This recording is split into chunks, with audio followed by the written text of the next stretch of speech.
Hello everyone, very warm welcome to all of you. Welcome to Swa Education. Myself Radha and today we are going to discuss about animal tissues. इससे पहले हम लोगों ने animal cell के बारे में discuss कर लिया है. एनिमल सेल का basic and detail portion both. And today we are going to discuss about animal tissue. We completed that portion of animal tissue and today we are targeting animal tissue. Animal cell was already completed. So let's proceed with our lecture. Animal tissue. So जब हम लोगों ने cell के बारे में बात की थी तो हम लोगों ने क्या देखा था, दैट ग्रुप ऑफ सेल क्या बनाता है, tissue. So group of animal cell क्या बनाएगा, animal tissue. So the animal cells are grouped together to form animal tissue.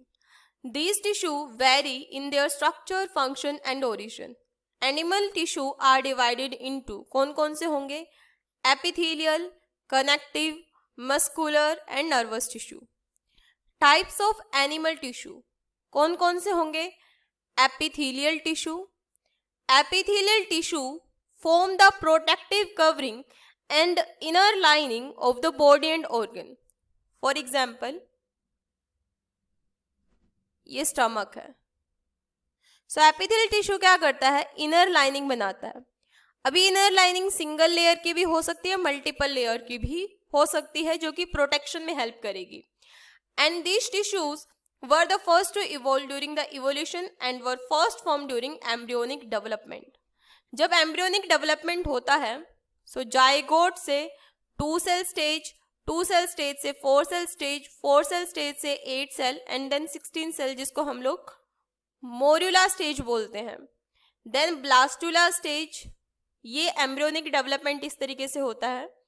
Blastula के बाद गैस्ट्रुलेशन स्टेज, और इस गैस्ट्रुलेशन स्टेज में आईसीएम यानी कि इनर सेल मास बनता है. और ये इनर सेल मास तीनों जर्म लेयर एक्टोडर्म, मेसोडर्म और एंडोडर्म को बनाता है. और इन्हीं तीनों से एपिथेलियल टिश्यू डेवलप होता है. Characteristics of epithelial tissue, they can be single layer और मल्टी लेयर, और ये रीजनरेट भी कर सकते हैं. और एपिथेलियल टिश्यू मान लो एक ये टिश्यू है और एक ये टिश्यू है, तो एक दूसरे से ये गैप जंक्शन के थ्रू जुड़े हो सकते हैं या टाइट जंक्शन के through. And the plasma membrane of these cells is specialised into flagella, cilia and microvilli. Classification of epithelial tissue. पहला sensory epithelium, glandular epithelium, pigmented epithelium and absorptive epithelium. जैसे नाम से समझ में आ रहा है, एब्जॉर्प्टिव यानी वो एपिथेलियल टिश्यू जो कि एब्जॉर्प्शन में हेल्प करेगा. पिगमेंटेड एपिथेलियम यानी वो एपिथेलियम जो कि पिगमेंट देगा, कलर देगा. ग्लैंडुलर एपिथेलियम जो सिक्रेशन में हेल्प करेगा, ग्लैंड से कुछ सिक्रेट करवाएगा. और सेंसरी एपिथेलियम सेंस करने का काम करेगा. सो एनिमल टिश्यू का यहाँ पर ये क्लासिफिकेशन दिया गया है. Classification of animal tissue. एक होता है एपिथेलियल टिश्यू, एक होता है कनेक्टिव टिश्यू, एक होता है muscular tissue and then nervous tissue. Epithelial tissue जो होता है ये प्रोटेक्शन में हेल्प करेगा, एब्जॉर्प्शन में भी हेल्प करेगा. प्रोटेक्शन में जैसे हम लोगों ने ऑर्गन्स के केस में देखा था, और एब्जॉर्प्शन के केस में भी हम लोगों ने देखा था कि एब्जॉर्प्टिव एपिथेलियल काम करता है. सिक्रेशन में ग्लैंडुलर और सेंसरी में sensory epithelial. Connective tissue support, binding of organs, transport of substance and immunity में काम करेगा. Muscular tissue movement and locomotion में. And nervous tissue conduction of nerve impulse. आप लोगों ने जब एक्सोन का स्ट्रक्चर डिस्कस किया हो, कभी देखा हो, तो आप लोगों ने देखा होगा कि जो एक्सोन होते हैं वो इलेक्ट्रिकल जो इम्पल्सेस होते हैं उनको ट्रांसपोर्ट करने का काम करते हैं. जो सिग्नल होंगे उनको ट्रांसपोर्ट करने का काम करेंगे. इस तरीके से होता है एक्सोन का स्ट्रक्चर. सो एक्सोन क्या करते हैं, जो इलेक्ट्रिकल सिग्नल होंगे इनको ब्रेन तक लेके जाएंगे, स्टिमुलाई को रिस्पॉन्स क्रिएट करवाएंगे. सो बॉडी के कोऑर्डिनेशन जो होते हैं उसको मेंटेन करने में हेल्प करते हैं. एपिथेलियल टिश्यू कुछ ऐसे दिखते हैं. These are the connective tissue, these are the nervous tissue and muscular tissues. So connective tissue क्या होते हैं, connective tissue develop from the mesodermal cell of embryo. जब हम लोगों ने एपिथेलियल टिश्यू देखा था तो एपिथेलियल में क्या देखा था कि they develop from ectoderm, mesoderm and endoderm. लेकिन जो कनेक्टिव टिश्यू है केवल मेसोडर्मल सेल से ही डेवलप होते हैं during embryonic development. They support and bind other tissue in the body. किस में हेल्प करते हैं? सपोर्ट सिस्टम बाइंड करवाने में भी हेल्प करते हैं। These are made up of 3 component, 3 component से मिलके बने होते हैं। इंटर सेल्यूलर मैट्रिक्स, इंटर यानी 2 सेल के बीच, एक सेल ये है और एक सेल ये है, इन 2 सेल के बीच में जो मैट्रिक्स होगा इसको बोलते हैं intercellular matrix. It is made up of mucopolysaccharide, specifically hyaluronic acid से मिलके बना हुआ होगा। Cells, the major cells include fibroblast, adipocytes, plasma cell and mast cell. तो ये फाइब्रोब्लास्ट वगैरह कहाँ पर हेल्प करेंगे? ये एडहेशन प्रॉपर्टी देने में हेल्प करेंगे। मास्ट सेल ये वगैरह कहाँ पर काम करेंगे? इम्यूनिटी में काम करेंगे। Fibres, connective tissue are made up of 3 type of fibre, collagen fibre, elastic fibre, reticular fibre, जो इलास्टिसिटी प्रोवाइड करवाने में हेल्प करेंगे, collagen fibre and reticular fibres. So इसलिए सपोर्ट में भी काम करते हैं, इम्यूनिटी भी प्रोवाइड करवाते हैं और बाइंडिंग में भी हेल्प करते हैं। The connective tissue perform the following function, they attach organ and tissue together, attach करने का काम करते हैं, इंटरसेल्युलर मैट्रिक्स यहाँ पर काम कर रहा है। They store fat in the form of adipose tissue, adipocyte cells जो होते हैं ये मेजर सेल्स होते हैं, इसलिए एडिपोज टिश्यू जो होते हैं वो फैट को स्टोर करके रखते हैं। They help in repairing tissue, repair में भी काम करते हैं।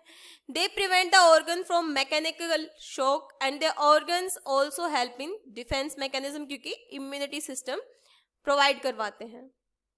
Classification of connective tissue, the connective tissue are classified are as follows. पहला, connective tissue proper, vascular tissue and skeletal tissue.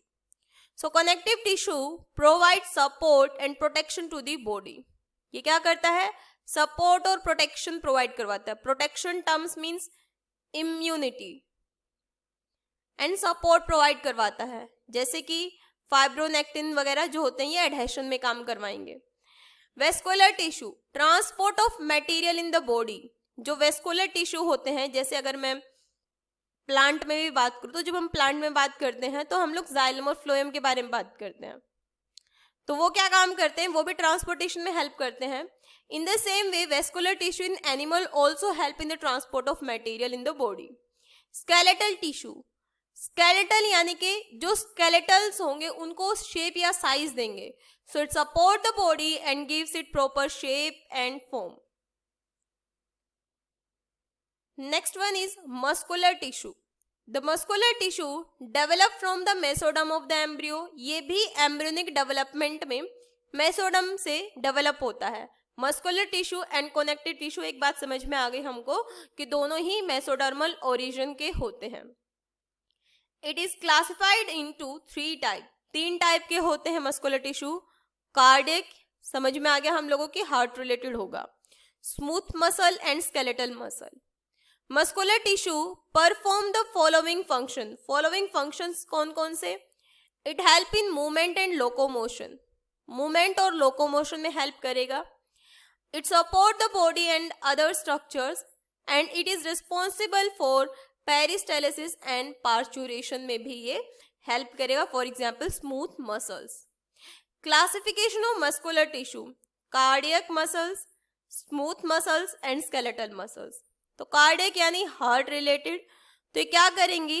It help in blood circulation, पूरे body में blood का circulation करवाने में हेल्प करेंगी and keep the heart pumping.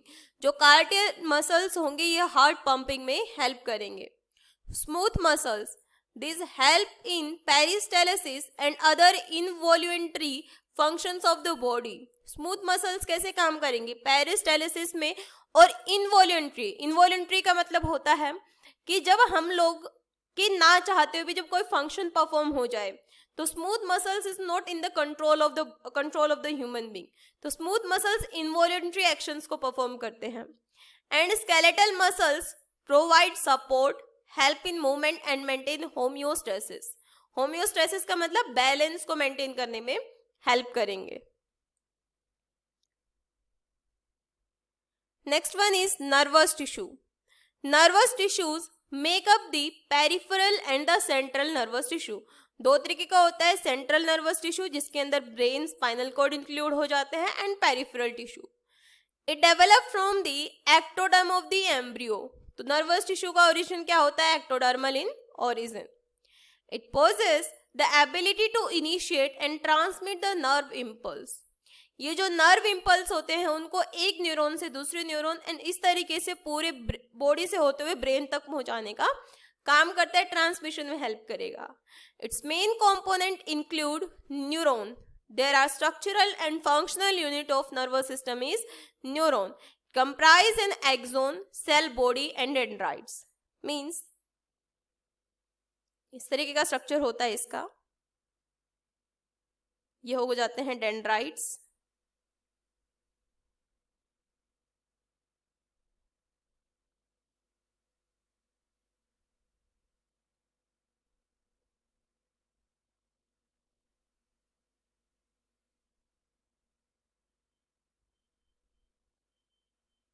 ये हो जाते हैं डेंड्राइट्स। ये टर्मिनल पोर्शन आ जाता है, terminal. These are dendrites, these are cell body and these are axon and this is called axon hillock। इस तरह का कुछ स्ट्रक्चर होता है। ये क्या करते हैं, जो सिग्नल्स यहाँ से न्यूरॉन से आते हुए एक न्यूरॉन से दूसरे न्यूरॉन इस तरीके से ट्रांसमिट होते रहते हैं। एंड ये क्या होता है, ये जो न्यूरॉन होता है ये स्ट्रक्चरल एंड फंक्शनल यूनिट होती है किसकी? नर्वस सिस्टम की। न्यूरोग्लिया, ग्लिया जो ग्लियल सेल्स होते हैं, अगर मैं इनके बारे में बात करूं सो ये इम्यूनिटी प्रोवाइड करवाते हैं या फिर प्रोटेक्शन प्रोवाइड करवाते हैं। In the same way neuroglial cells होते हैं and they are special cells that found in the brain and the spinal cord and they provide support to the neurons and fibers. Next, neurosecretory cells. These function as endocrine organs. Endocrine organs के जैसा function करेंगे and क्या करेंगे endocrine organs? Release chemical from the axon directly into the blood. मानो कि इस तरीके से ये अपना एक्सोन है, ये डेंड्राइट्स वगैरह हैं। इसके अलावा ये क्या करते हैं कि जो ये सिग्नल होगा इनके पास में डायरेक्टली इस केमिकल को रिलीज कहाँ कर देंगे? ब्लड स्ट्रीम में। डायरेक्टली कहाँ रिलीज करेंगे? ब्लड के अंदर।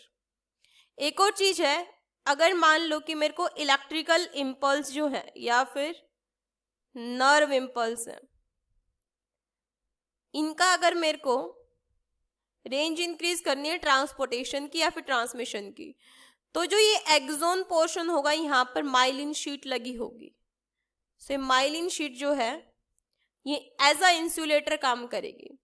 सो इस तरीके से यहाँ पर न्यूरॉन्स की फंक्शनिंग जो है देखने को मिलती है। सो न्यूरॉन्स कहाँ पर काम कर रहे हैं? न्यूरॉन्स जो हैं वो जो इलेक्ट्रिकल सिग्नल होते हैं या नर्व इम्पल्स होते हैं उनके ट्रांसमिशन में हेल्प करेंगे, एज वेल एज जो बॉडी का कोऑर्डिनेशन है उसको भी मेंटेन करने में हेल्प करेंगे। सो आज हम लोगों ने डिस्कस किया कि एनिमल टिश्यू क्या होता है और epithelial tissue, muscular tissue, skeletal tissue और नर्वस टिश्यू के बारे में डिस्कस किया। So thank you so much everyone. If you find this video beneficial for you, please don't forget to like, share and subscribe this channel for more such kind of videos. And if you have any doubt regarding to this lecture, please comment down below. Thank you so much everyone.